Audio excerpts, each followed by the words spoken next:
Definiciones de lo religioso. Continuación. En 1924, Robert Lowy señalaba que en la mayor parte de los casos estas se relacionaban con los aspectos públicos del ritual y poco o nada con la religiosidad individual. Sin embargo, la experiencia religiosa individual como fenómeno de naturaleza distinta a la experiencia religiosa comunitaria se manifestaba en varios casos etnográficos como un elemento fundamental de la práctica religiosa que debía ser escogido. En particular, Lowy estaba muy interesado en la búsqueda de la visión de los Crow, que aparte de algunos aspectos comunitarios de su sistema de creencias y prácticas religiosas, conducía a la reflexión antropológica por la senda de una psicología cultural en la que las sensaciones tuvieron un valor propio como parte de las culturas religiosas. El propio Lowy introducía de forma suficientemente clara el debate sobre emociones y experiencias en estos términos. ¿Cuál es, pues, el lazo que une creencias tan diversas, al menos superficialmente? En toda sociedad, por muy simple que sea, existe una división espontánea de la esfera de la experiencia entre lo ordinario y lo extraordinario. En todas partes encontramos un sentido de algo que trasciende lo esperado o natural, un sentido de lo extraordinario, misterioso o sobrenatural. Ciertamente, tal sentido está muy frecuentemente vinculado y puede que lo esté siempre al reconocimiento de la existencia de seres espirituales. Pero aún admitiendo que esta asociación de espíritu-creencia con un sentido de misterio fuese un fenómeno invariable, todavía sería legítimo arguir que esto último es lo indispensable en la religión, que la creencia en los espíritus extrae su valor religioso exclusivamente de esta asociación, en lugar de ser algo religioso por derecho propio. El hecho de que existan estados subjetivos asociados o no a nociones animistas que no se pueden distinguir de los religiosos resuelve definitivamente la cuestión. Debemos, por tanto, reconocer como dato diferenciador de la religión lo que los doctores Marret y Goldenweiser han llamado sobrenaturalismo. Volviendo al problema que había ocupado la atención de Taylor, diremos: la religión constituye efectivamente un rasgo universal de la cultura humana, no porque todas las sociedades alienten la creencia en los espíritus, sino porque todas ellas reconocen en una forma u otra extraordinarias y atemorizantes manifestaciones de la realidad. Teniendo en cuenta esta última adquisición, se puede apreciar que cada una de estas definiciones sustantivas se han lanzado al debate como un esfuerzo característico de una época en la que se hacía necesario convenir cuál es la esencia de la conducta religiosa, porque de la respuesta que se diera a ello dependían distintas teorías sobre el origen del ser humano mismo y de la cultura más en general. Así, El repertorio de definiciones sustantivas generado hasta el período de entreguerras permitió determinar los 4 elementos básicos de definición de lo religioso que se tiene en cuenta en la investigación etnográfica típica: creencias, ritos, organización y emociones. No obstante, el destino de las definiciones sustantivas ha estado marcado por la aparición de materiales etnográficos mejores y más extensos, y por lo que respecta al impacto teórico de estos materiales, es significativo el advenimiento de un giro notable en el estilo definicional a partir del período de entreguerras. La crítica a las definiciones clásicas y la exploración del estilo ostensivo.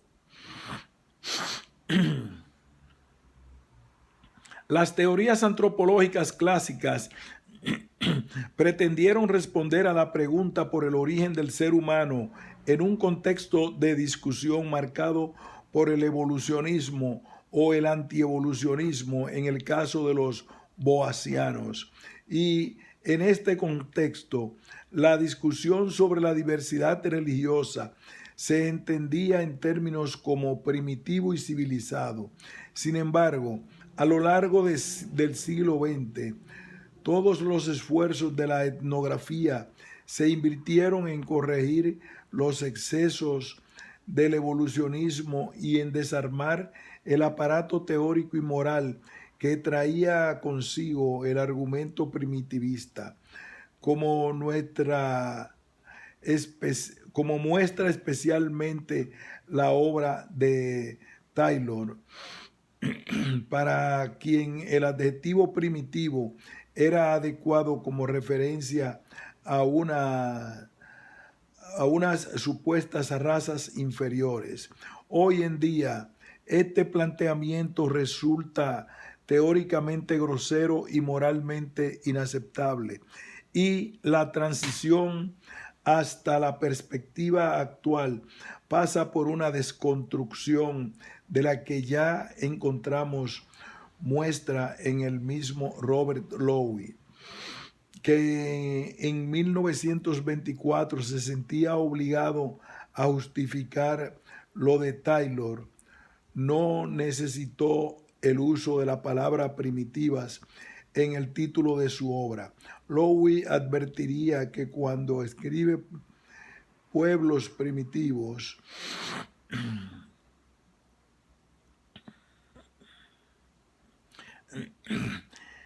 ni él ni otros antropólogos tienen derecho a decir más que pueblos que no conocen la escritura. Así, con la llegada del siglo XX, y a pesar de que la mayoría de conceptos y definiciones variaría muy poco, las mejoras metodológicas y mayor volumen de información etnográfica redundaron en un desplazamiento de los intereses de la investigación desde el origen de la cultura y el origen de la relación hacia las cuestiones relacionadas con la estructura, organización, significados y funciones de las creencias y prácticas religiosas. La primera variedad de estos desplazamientos de intereses puede ejemplificarse a través de Edmund Leach.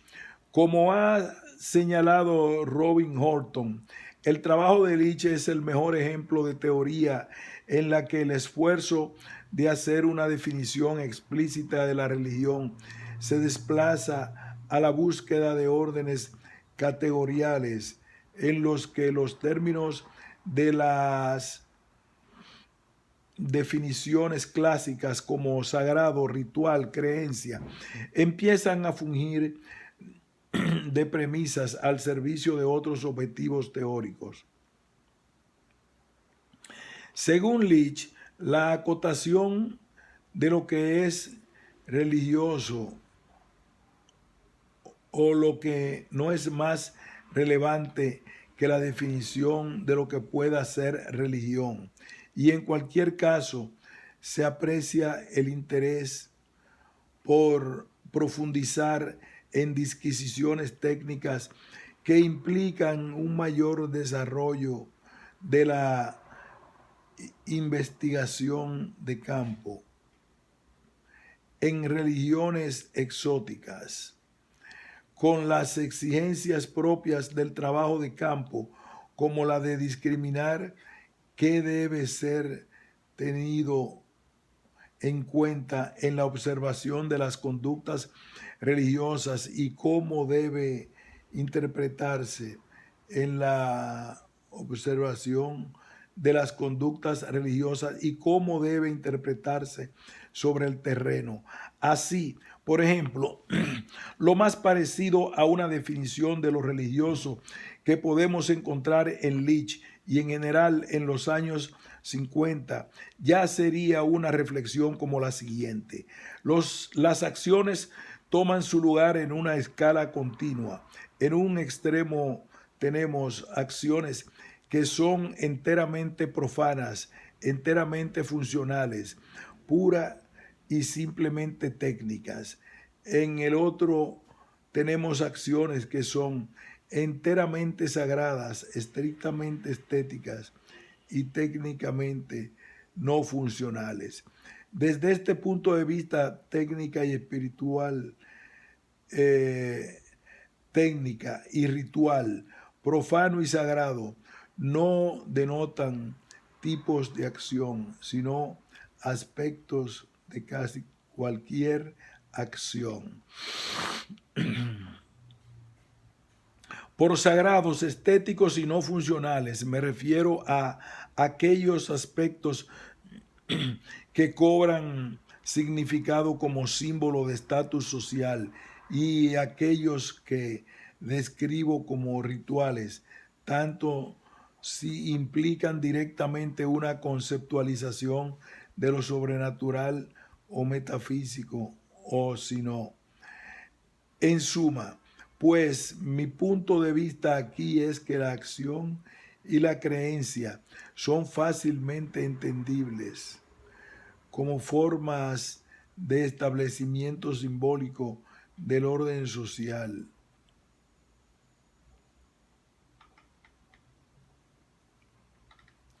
Como es obvio, las preocupaciones teóricas se han desplazado significativamente tanto en el objeto del esfuerzo definicional como en el estilo en el que ello se expresa. Pero hay otros desplazamientos en los que más directamente se invita a abandonar todo esfuerzo por formular definiciones sustantivas cerradas, como propone Edward Evans Pritchard, a quien debemos una de las más célebres afirmaciones de la antropología de la religión acerca de lo útil de las definiciones, cuando en su manual dedicado a las teorías de la religión primitiva sostenía lacónicamente que para el antropólogo social la religión es lo que la religión hace. Tanto en la religión Nuer como en brujería, magia y oráculos entre los Asande, Evans Pritchard desarrolla sus investigaciones sobre temas concretos. La noción de espíritu Nuer, el naturalismo de las creencias en brujería, asumiendo que un exceso de preocupación acerca de la definición solo detendría el impulso de investigar más allá de los límites etnocéntricos de la noción de religión. Como solución, Evans Pritchard asumió las nociones nativas convenientemente analizadas, categorizadas y desnativizadas como términos técnicos de su propio pensamiento, hasta el punto de que puede decirse que el glosario introductorio de brujería, magia y oráculos constituye precisamente una definición ostensiva, particularmente extensa y compleja de lo que la religión sería para el caso Sande, estableciendo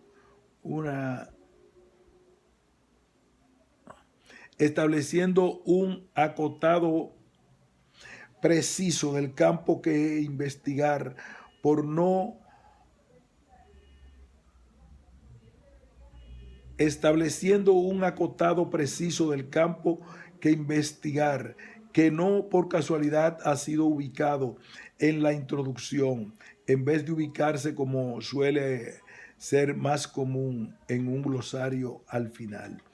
Otro de los aspectos interesantes que también plantea Evans Pritchard con su actitud es el éxito logrado por Durkheim en su llamado a la neutralidad metodológica de los investigadores de la religión. Esto es, la convicción de que el pensamiento científico sobre la religión debía abordarse de tal modo que las creencias personales del investigador quedaran en suspenso y no interfiriesen en los juicios científicos sobre la diversidad religiosa. Como es sabido, la conversión de Evans Pritchard al catolicismo, siendo profesor en Oxford, resultó un escándalo tanto para los colegas anglicanos como para los agnósticos y ateos, entre los que se encontraban Bronislaw Malinowski y sus discípulos. A consecuencia de ello, ha sido uno de los antropólogos sociales que más a menudo ha reflexionado sobre los condicionamientos teóricos provocados por la propia creencia. Al tiempo que su postura ha contribuido a consolidar con firmeza la neutralidad como imperativo metodológico. Lo relevante aquí es, en concreto, el modo en que este tema es específicamente mencionado por Evans Pritchard a la hora de disuadirnos en el uso de definiciones de religión, dando prioridad a lo que la religión hace. El británico advierte que si se considera que las almas, los espíritus y los dioses son completas ilusiones, parece inevitable buscar una teoría biológica, psicológica o sociológica de cómo en todo tiempo y lugar han sido las gentes tan estúpidas como para creer en ellos. Aunque aquel que admite que la realidad del ser espiritual no requiere por igual estas explicaciones, pues a su juicio, por inadecuadas que sean las concepciones de Dios y del alma que tienen los pueblos primitivos, no se trata de meras ilusiones. Por cuanto respecta al estudio de la religión como factor de la vida social, carece de importancia que el antropólogo sea ateo o deísta, pues en ambos casos solo puede tener en cuenta lo que observa. Pero si se trata de ir más allá, uno u otro habrán de seguir caminos diferentes. El no creyente busca algún género de teoría biológica, psicológica o sociológica que explique la ilusión. El creyente, en cambio, trata de entender el modo que un pueblo tiene de concebir cierta realidad y sus relaciones con ella. Consolidando esta actitud de distancia ideológica, también Sigfrid Nadel, Robin Horton y Jack Goody más tarde asumirían la crítica a las definiciones de Evans Pritchard. Sin embargo, en el intento de huir del etnocentrismo que encontraban inherente al esfuerzo definicional. Nadel también criticó el carácter confuso de las asunciones implícitas al estilo de Leach y del propio Evans Pichard, invitándonos a abordar la tarea etnográfica de recopilar cada cosa en una cultura particular que tenga un aire de religión. En sus propias palabras, cualquiera que sea la vía que nos propongamos para circunscribir la provincia de las cosas religiosas, nos encontramos destinados a encontrar una zona fronteriza que desafíe una localización a priori de este o aquel lado de la frontera. Con toda seguridad, el punto de vista amplio de la religión que nosotros hacemos, nuestro punto de partida, implica este residuo de imprecisión. Pero ningún otro punto de partida parece factible. Dicho francamente, lo que proponemos hacer es describir cada cosa en una cultura particular que tenga un aire de religión. Y en la medida en que la religión es precisamente una de esas palabras que pertenecen a las partes más intuitivas de nuestro vocabulario, y ya que no es posible darle una connotación precisa, no tenemos otra opción que seguir hacia el significado que debería tener en una u otra circunstancia dada. No podemos arriesgarnos omitiendo nada. No podemos arriesgarnos omitiendo nada que pueda ser relevante. El riesgo que tenemos que asumir es el de incluir, además de la religión propiamente dicha, también una zona de frontera compuesta de meras supersticiones, ciencia mal construida o algo aún más crudamente intentado, una ciencia con objetos demasiado altos o no completamente separada del pensamiento místico. En el fondo, estas propuestas tenían sus propios antecedentes en el siglo XIX, en autores que no suelen considerarse padres del pensamiento antropológico, pero que han tenido la influencia incontestable en la reflexión sobre lo religioso. Sin duda, el antecedente más obvio es Max Weber, que sostenía que no debíamos estudiar la esencia de la religión, sino las condiciones y los efectos de un determinado tipo de acción social, cuya comprensión solo puede alcanzarse también aquí a partir de las vivencias, concepciones y fines subjetivos de los individuos. También poniendo el acento en los resultados teóricos de la investigación más que en el procedimiento. Weber afirma al comienzo de su sociología de la religión, y esta es justo la primera frase de la obra, que una definición de lo que es religión no puede figurar al frente, sino que en todo caso podría encontrarse al final de un análisis como el que sigue. Décadas más tarde también Robert Lowy sostendría algo parecido.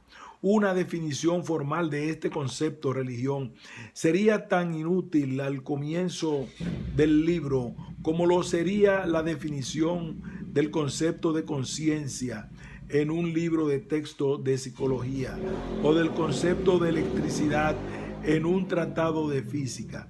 El rico contenido de tan amplios conceptos solo puede ser entendido después de haber determinado el examen El rico contenido de tan amplios conceptos solo puede ser entendido después de haber terminado el examen de los datos más relevantes. Este punto de vista, que busca atenerse a los hechos etnográficos concretos y circunstanciales, produciendo enumeraciones y circunscripciones antes que definiciones, es el que fundamenta lo que se conoce como definición ostensible. Se entiende como definición ostensiva de la religión o lo religioso aquella que describe los elementos, hechos, agentes, etcétera, que se van a estudiar como parte de un repertorio de conductas o ideas de los miembros de un grupo cultural, con independencia de si estos elementos son religiosos en algún sentido previamente definido o simplemente participan de lo religioso en una circunstancia histórica y determinada. También en la década de los 50, Raymond Firth defendía las definiciones ostensivas de lo religioso, proponiendo su propia enumeración de elementos indicadores de la religiosidad. Yo prefiero una demarcación del campo en términos más empíricos, siguiendo la moda configuracionista o multifactorial. Esto nos debería dar la posibilidad de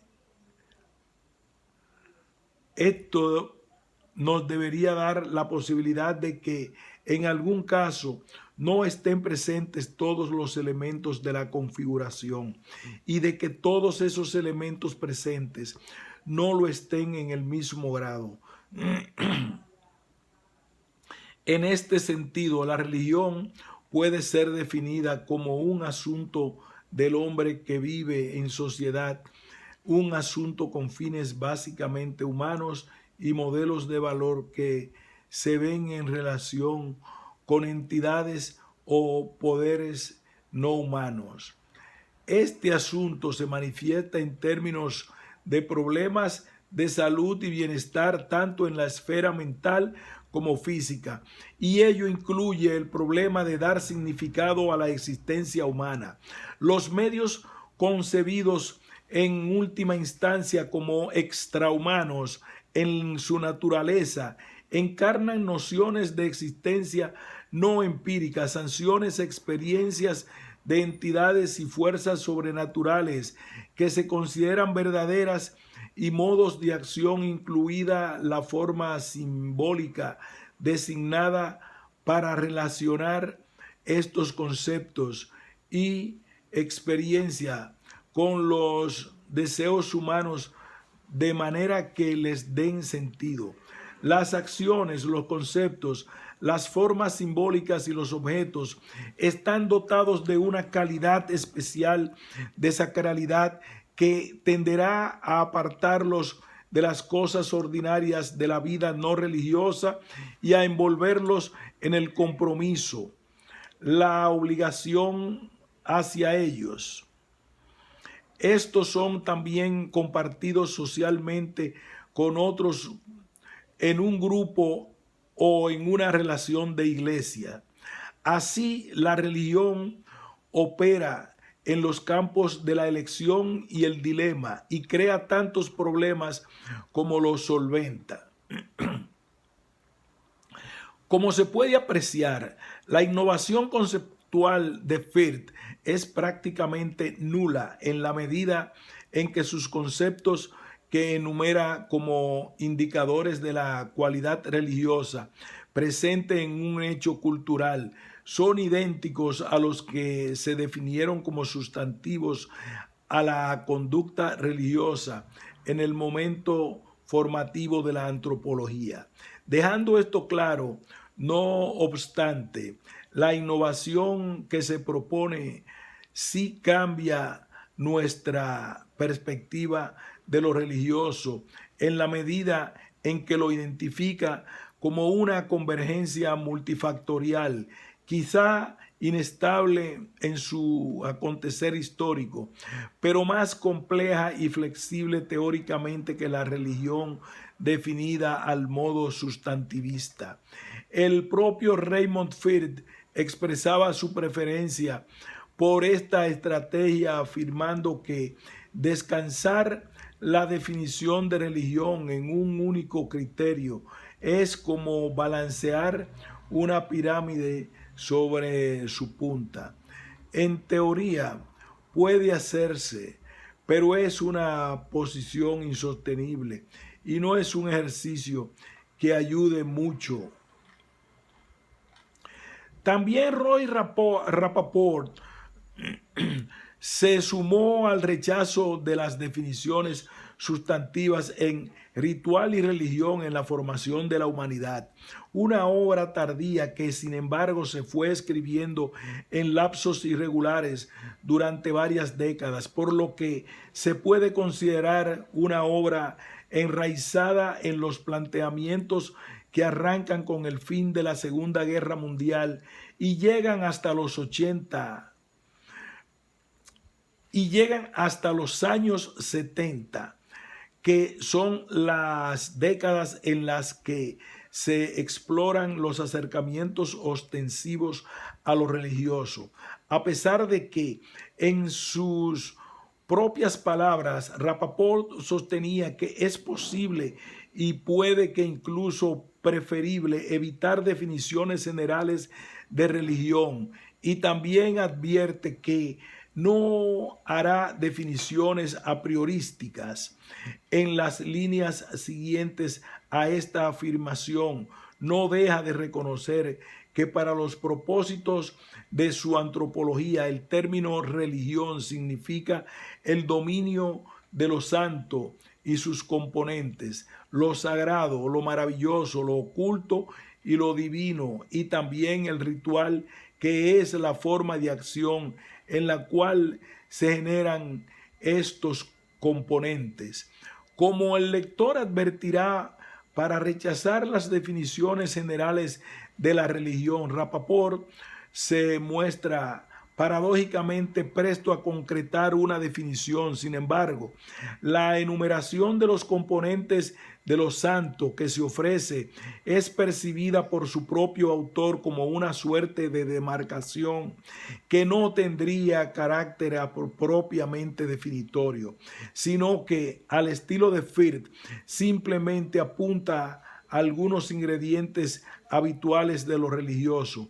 Si Raymond Firth ponía énfasis sobre una religión pensada como amalgama inestable de factores múltiples, Rappaport, sin embargo, pretende simplemente señalar un territorio teórico de fronteras confusas que espera concretar a partir de lo que considera la terminología religiosa, asumiéndola como definición ostensiva.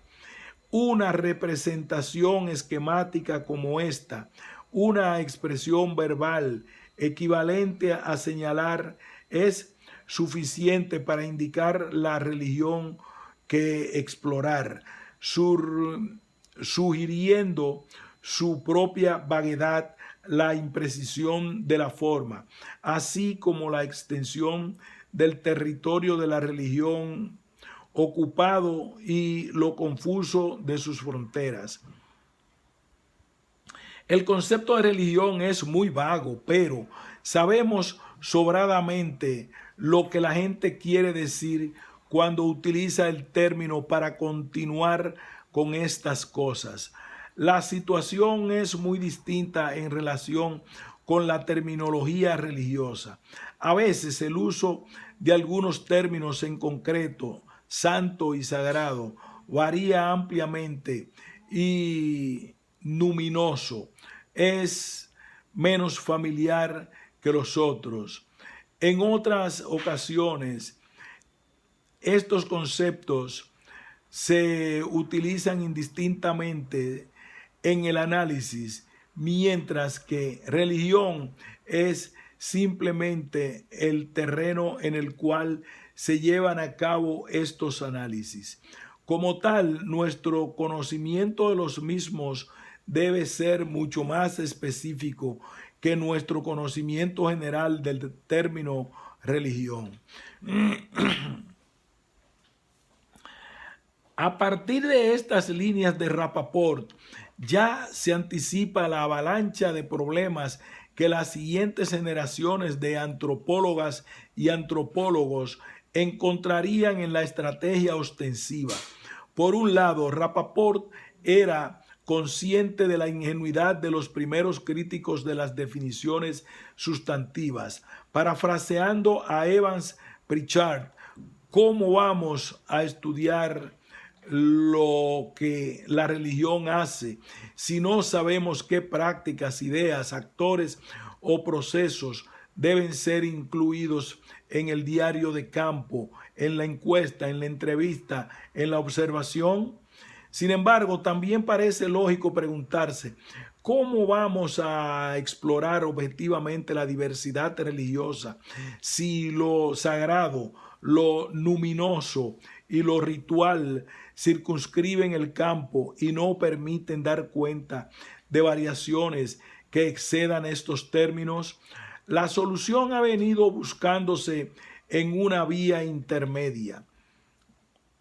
El regreso de los clásicos, nuevos temas para viejas definiciones.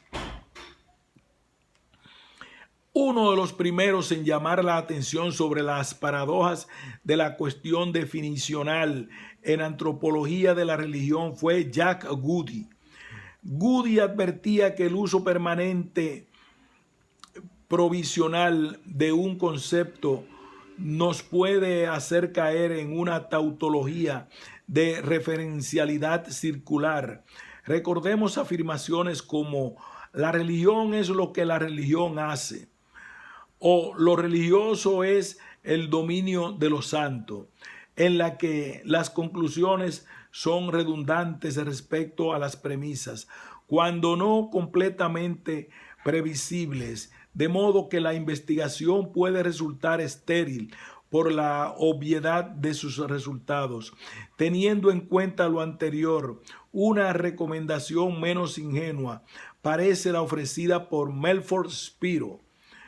Cualquier estudio comparativo de la religión exige como antecedente operativo de la investigación una definición manifiesta, ostensiva o sustancial que estipule sin ambigüedades aquellas variables fenoménicas que se designan por medio de este término.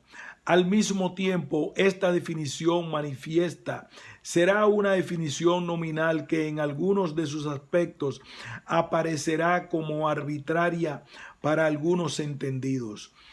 Comprometido con su intención, Melford Spiro regresará a la inspiración tayloriana, según la cual la religión es una institución que consiste en la interacción culturalmente modelada con los seres culturalmente considerados sobrehumanos. Y esta versión enriquecida de la definición de Edward Burnett Taylor ha cobrado relevancia y hegemonía en algunas escuelas antropológicas contemporáneas, como es el caso de la llamada antropología cognitiva de la religión, abanderada por Pascual Boyer, entre otros.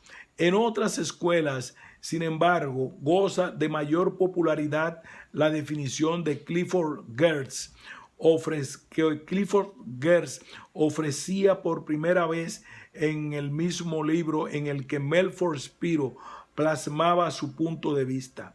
Aunque es más popular la versión que aparece en la interpretación de las culturas, la que probablemente sea la definición contemporánea de religión más popular en la antropología, aparece en Anthropological Approaches to the Study of the Religion, editado por Michael Benton en 1966, en el que aparece originalmente el texto de Clifford Geertz, Religions as Cultural System.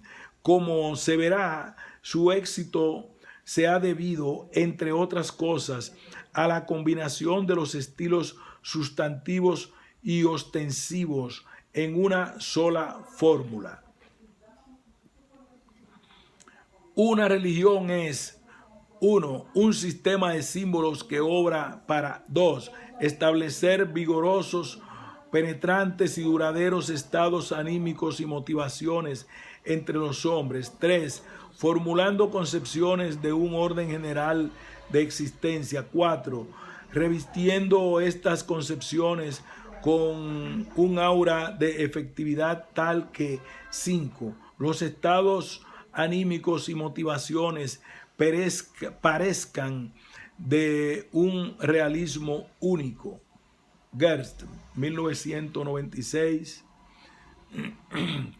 Como se puede apreciar, la religión geertziana es sustantivamente un sistema de símbolos que al mismo tiempo abarca ostensivamente ciertas características que deberían circunscribir el territorio de aplicación empírica del concepto. La síntesis de estrategias de Geertz se ha beneficiado, además de la síntesis de aspectos weberianos y durkheimianos de la religión, y se cita a menudo precisamente por las ventajas que aporta en aquellos marcos teóricos basados en alguno de los enfoques o de las dos estrategias. Sin embargo, también son muchos los trabajos dedicados a criticar esta definición. Así, según sus detractores, la definición de religión de Geertz cae en el reduccionismo simbolista, en el intelectualismo esencialista, en el ahistoricismo, y hay acuerdo general en que olvida las condiciones socioeconómicas y políticas en las que se dan los sistemas simbólicos y que explicarían las razones de la variabilidad cultural. No obstante, la crítica definitiva a la definición de Geertz tenía que ver con su etnocentrismo. En general, la definición de Geertz sostiene una idea de las religiones como teodiceas, esto es, como respuestas filosóficas y prácticas y los dilemas existenciales del ser humano. La muerte, el dolor, el mal, el caos. Pero como señala Brian Turner, esta idea es ya resultado de una estructuración cultural previa. Concretamente es la respuesta típica que surge en la modernidad cristiana frente a los discursos y procesos de la secularización. Frente a esto, la antropología sigue preocupada por hallar enfoques que permitan dar cuenta de contextos más variados. En este sentido, la crítica más extensa e intensa que la famosa definición de Geertz ha recibido procede de Talal Asad, que ha señalado precisamente la necesidad de tener en cuenta todas las formas de religión y de experiencia religiosa que van más allá de un sistema de símbolos. Por ejemplo, experiencias corporales desde la mortificación a las formas extáticas, o las que no producen por sí solas estados anímicos y motivacionales de un realismo único. Esto es, todas aquellas que se pueden enseñar y aprender, y también las que pueden ser objeto de imposición, como las conversiones forzosas, de las que hoy en día se siguen teniendo noticia en algunas regiones del mundo. Frente a las problemáticas del etnocentrismo definicional que finalmente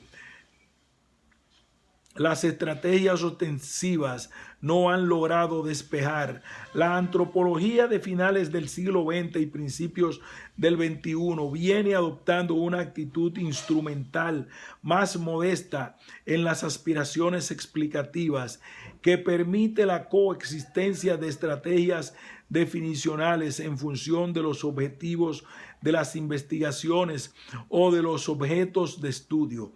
Sin embargo, y a pesar de que ello podría resultar eficaz como estrategia para elaborar nuevos conceptos y definiciones, en la medida en que las formas religiosas contemporáneas pueden ser innovadoras, lo cierto es que las definiciones clásicas han cobrado plena actualidad y vuelven a demostrar su potencial heurístico en todo tipo de teorías y frente a todo tipo de fenómenos socio-religiosos. Así, por ejemplo, una de las más innovadoras ramas de la antropología de la religión, fuertemente influenciada por los avances en neurociencia hasta el punto de que ocasionalmente se han asumido sus métodos de laboratorio, ha afrontado sus investigaciones sobre la religiosidad al modo tayloriano. Los autores más representativos de esta, así llamada antropología cognitiva de la religión, están de acuerdo en que la religiosidad de una conducta o de una idea depende de la creencia en la presencia de agentes sobrehumanos entre los actores, como lo han definido Thomas Lawson y Robert Macaulay.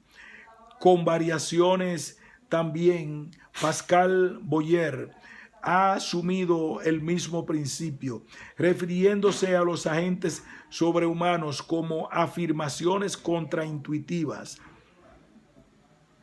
Y al igual que Taylor formulara su teoría del animismo sobre su definición mínima de lo religioso, actualmente y en parte por la influencia del pionero Stewart Gautier,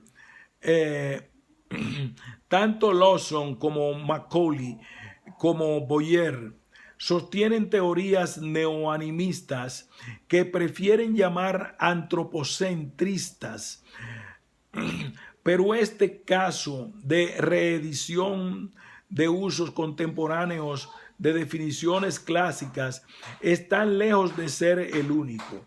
Este es también el caso de la que podríamos llamar, parafraseando a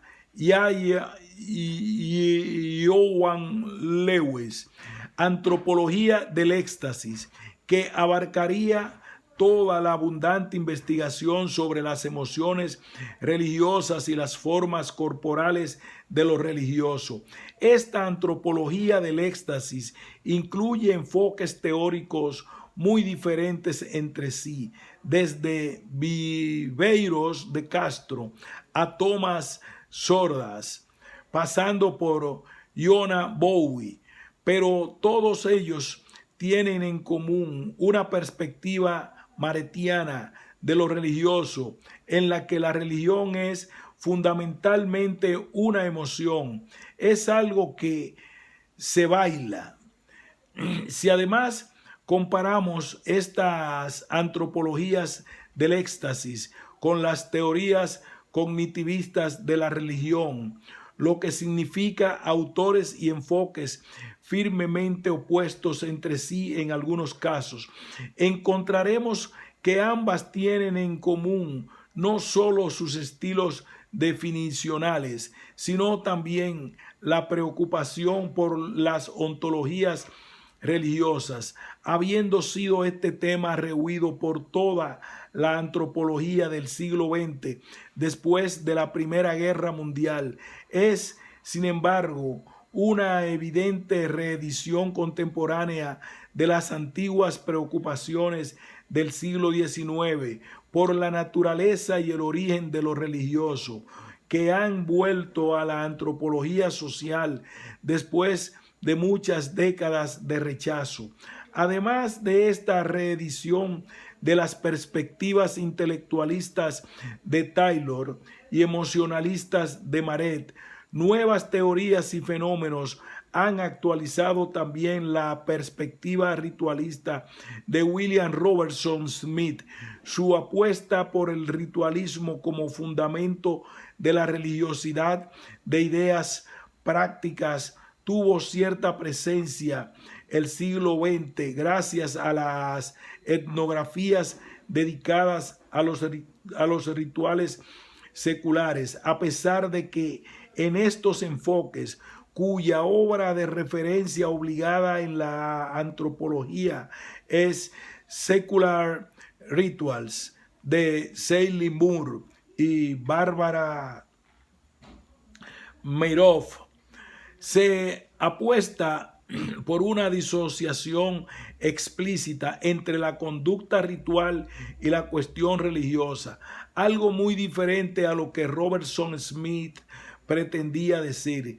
Más en la línea clásica, sin embargo, encontramos el trabajo de Charles Brumberger, quien es en realidad más conocido como uno de los pioneros en la investigación antropológica sobre el deporte, habiéndose especializado en el estudio del fútbol en Francia.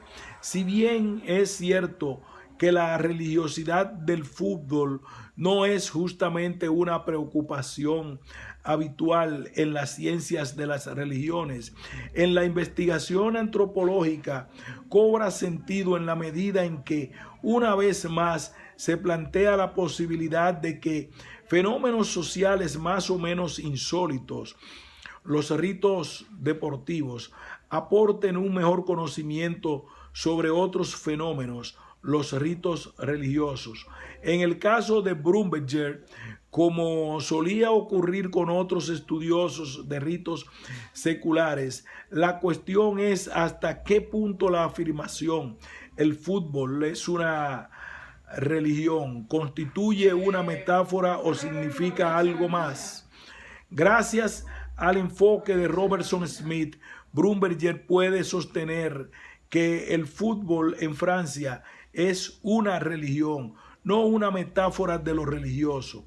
Su argumentación, extensamente desarrollada en Football as Worldview and as Ritual, incluye razonamientos idénticos a los del clásico escocés. El fútbol puede ser visto como un ritual en el que las prácticas mágico-religiosas juegan un rol significativo, pero en un modo específico.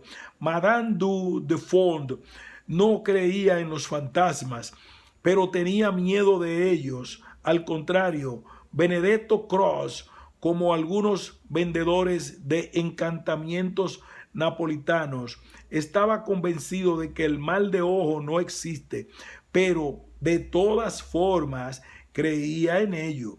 Un aficionado me dijo una vez que él rezaba antes de los partidos, aunque era ateo. Todas estas son formas de conducta contradictoria, creencias proposicionales, por usar las palabras de Sperber. En esta misma línea, tanto los aficionados como los jugadores creen en sus ritos propiciatorios justamente como los antiguos griegos creían en sus dioses, lo que es un sentido débil, en un sentido débil. Pero como los romanos, ellos son religiosi, es decir, formalistas y escrupulosos en sus intentos de conquistar a la dama fortuna. En síntesis, podríamos equivocarnos en este y otros casos al tomar los rituales como algo de valor nominal, imaginándolos profundamente enraizados en una fe inquebrantable. La trascendencia es solo vagamente percibida. La práctica es más común que la creencia verdadera. Brumberger.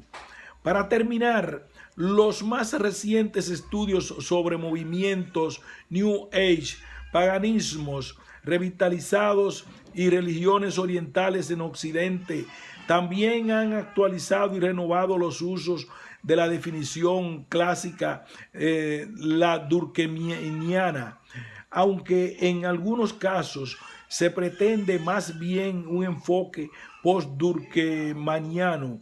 Si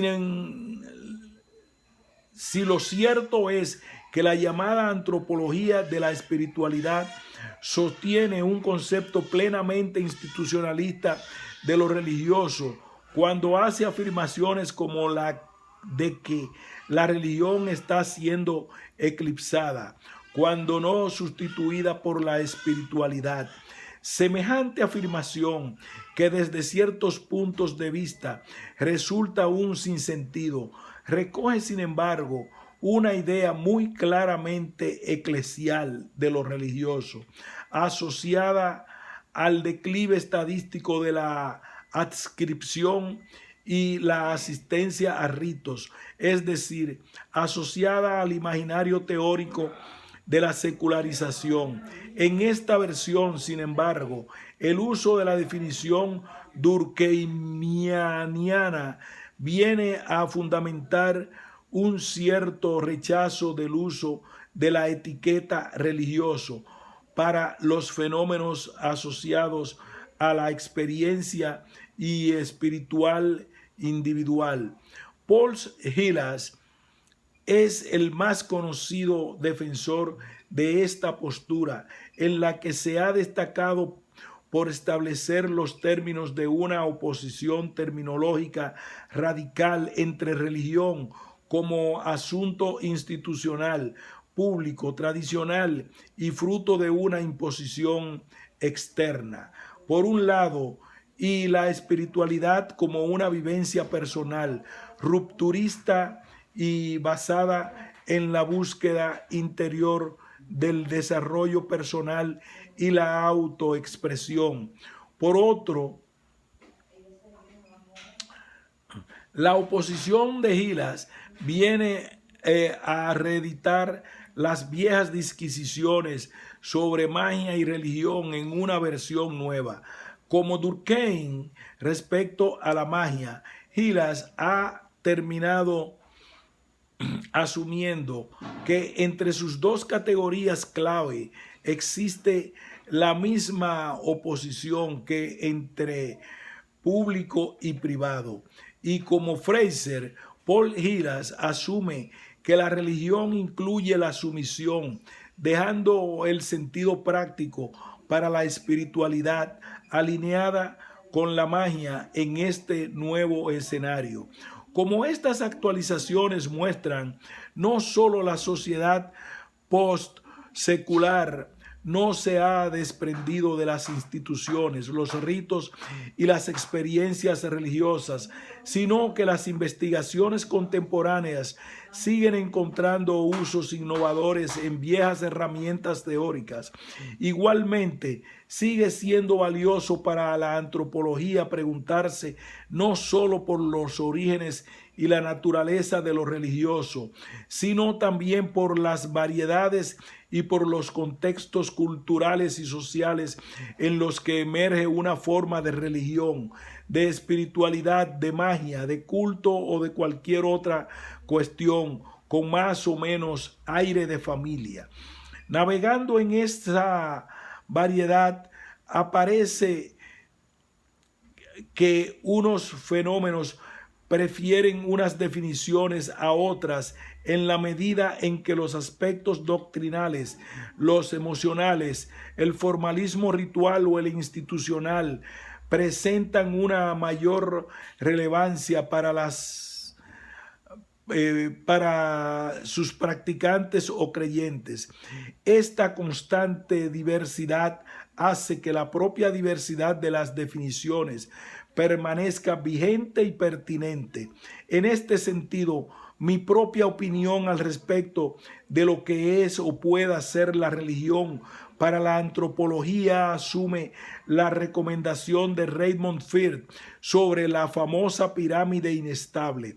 Así entiendo la religión como una amalgama de realidades históricas y culturales con 4 polos definicionales que operan de prototipos en el sentido de Lakoff y Johnson. En otras palabras, religión es una realidad polisémica que afecta a cualesquiera de las combinaciones posibles entre creencias en lo sobrenatural, actitudes rituales, emociones ante la trascendencia y las instituciones que en cada sociedad han ido asumiendo la regulación y la propia definición de folk de los fenómenos anteriores. Algunos de estos fenómenos son colectivos y otros individuales, unos excepcionales y otros cotidianos, unos son psicológicos y otros plenamente materiales. Pero los hechos y representaciones que consideramos religiosos en conjunto no comparten un único rasgo universal en este sentido. No son solo colectivos o solo inmateriales, etc. Esta postura abierta y no esencialista es de hecho un posicionamiento pragmático común en las etnografías actuales de tema religioso. Entre las mismas que mencionamos como ejemplos de la revitalización de una definición clásica u otra, podemos observar que explícita o implícitamente se acepta la idea de que la religiosidad de una conducta o una creencia no tiene que apoyarse únicamente en un aspecto, aunque uno de esos aspectos resulte destacado por los propios informantes o por los investigadores. Gracias a este pluralismo definicional, por lo demás, la antropología puede conservar su flexibilidad a la hora de registrar nuevos fenómenos, al tiempo que mantiene unas referencias mínimas sobre las que establecer la comparación intercultural. No obstante, tal vez en los próximos años, las desventajas de este enfoque, los propios de todos los que se esfuerzan en mantener conceptos polisémicos, lleven razonablemente a alguna otra solución teórica, quizá a alguna reedición de la estrategia ostensiva. Fin de este ensayo.